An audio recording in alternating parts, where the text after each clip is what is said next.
Foi enterrado na manhã de hoje, em Remígio, o homem que foi assassinado a facadas pelo sobrinho. A gente mostrou isso ontem. O Rafael Gonçalves vai trazer pra gente detalhes dessa tristeza, desse crime familiar, né, Rafael?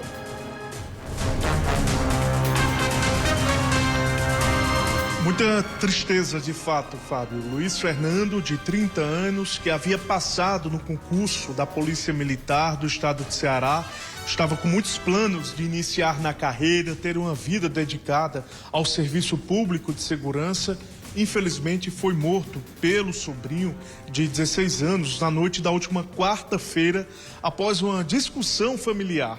Nesse contexto de briga dentro de casa, como a gente trouxe ontem, o Luiz Fernando foi esfaqueado com a faca peixeira pelo adolescente no meio da rua.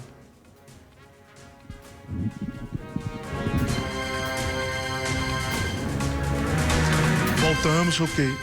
Olha só, e diante desse cenário, Fábio, hoje pela manhã, uma despedida cercada de muita tristeza e comoção no município de Remígio. O Luiz Fernando foi enterrado no cemitério municipal da cidade com uma forte comoção de amigos, parentes, pessoas que gostavam dele. E uma tristeza profunda que abala tanto a bisavó, que criava tanto Luiz Fernando, como também o adolescente, tio e sobrinho, como também para toda a família. Não há uma pessoa da família que não esteja completamente arrasada com o que aconteceu. O episódio de violência registrado na última quarta-feira, naquela briga, fatal entre tio e sobrinho. Hoje pela manhã, a repórter Zenaide Ferreira chegou a conversar tanto com a mãe do Luiz Fernando, como também com a mãe do adolescente. Uma conversa cercada, repleta de muita tristeza e dor, principalmente da mãe do Luiz Fernando, que estava no Rio de Janeiro, em férias, e retornou aqui para a Paraíba para o último momento com o filho. O adeus que aconteceu nessa manhã. Vamos conferir. Só desde sábado que eu tô sentindo como foi difícil para chegar até aqui, para acompanhar ele até o último momento. Não tenho nem palavras para falar. Muito difícil. Esse é um menino cheio de vida, né? Passou no concurso recentemente. Tava tudo já pronto para viajar agora no dia 20, mas foi interrompida a vida dele, né? Um sonho dele, né? Era um sonho que ele tinha, ele batalhou muito, sabia? Trabalhou muito, estudou muito para chegar onde ele chegava, para no final acontecer o que aconteceu. É muito difícil. Tá sendo uma tragédia familiar, né? O meu neto, né? Infelizmente é o neto, sobrinho dele. A gente achava que podia acontecer isso com qualquer pessoa, mesmo na minha família. Mas enfim, é isso aí. Uma dor que não tem medida, né? Não tem, não. Essa dor não vai passar nunca. É muito difícil. Fica a dor pela perda dele, a tristeza também pelo outro. Pelo outro, exatamente, né? É sangue do mesmo sangue. É muito complicado. Luiz Fernando havia passado no concurso da Polícia Militar do Ceará, estava feliz, cheio de expectativas. Uma situação, como essa causou uma imensa comoção também em amigos, parentes, porque havia já esse desejo dele de se mudar e também de cumprir um papel social antes de ser no externo, dentro de casa. Porque a situação que envolveu esse conflito entre tio e sobrinho teria sido porque o garoto estaria envolvido com drogas. E o tio fazia de tudo para resgatá-lo. Dava conselhos, às vezes subia o tom na forma de abordar, porque a paciência já estava se esgotando, porque eram recorrentes as brigas entre os dois. E nesse contexto, de mais uma tentativa do tio de intervir na escolha desse sobrinho, infelizmente aconteceu essa tragédia familiar. O padrinho do Luiz Fernando, amigos, também deram depoimentos sobre ele. Vamos ver. É um momento de muita dor para a família, Inesperado. Ele estava realizando o sonho dele agora de criança, de entrar na polícia. Infelizmente acontece uma tragédia dessa que chocou toda a sociedade remigense. E a gente, como família, estamos arrasados. A gente ficou muito chocado com a morte dele, a forma de como aconteceu. Era uma pessoa que, assim, todo mundo gostava. E da forma que aconteceu, a gente não esperava. Ele tinha acabado de entregar a chave do apartamento dele, no qual ele era inquilino do meu pai. Assim, a cidade está comovida com isso que aconteceu. O Remígio está, infelizmente, de luto. O adolescente de 16 anos que foi apreendido ontem pela manhã na cidade foi encaminhado hoje para o lar do garoto em Lagoa Seca.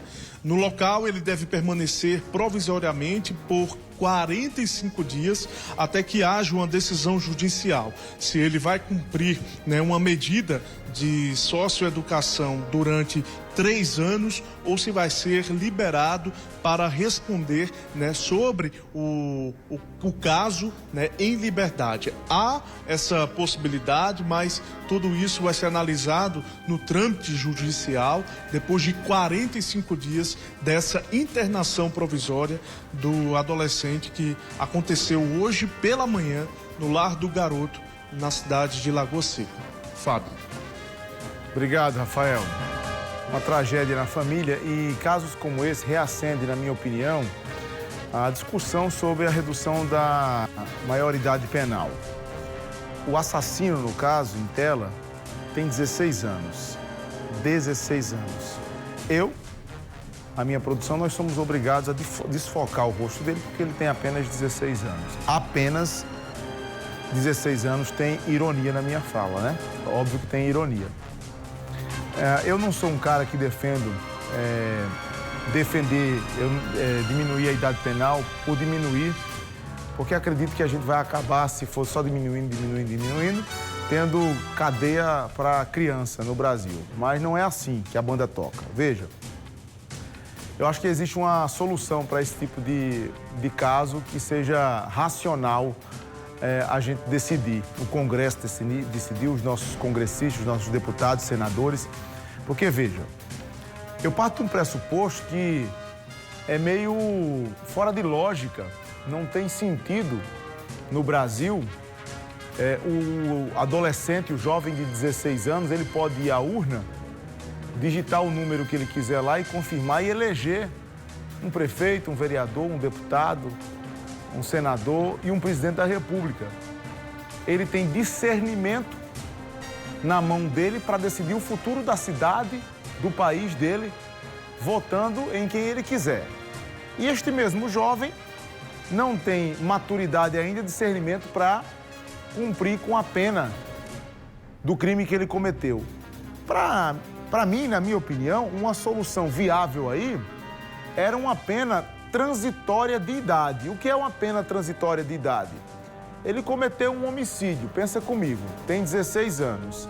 O crime, se cometido quando ele tivesse 18 anos, seria de quantos anos? Vamos supor que ele fosse julgado e condenado a pegar 20 anos de cadeia, certo? Ele não tem 16, ele começa a cumprir agora, certo?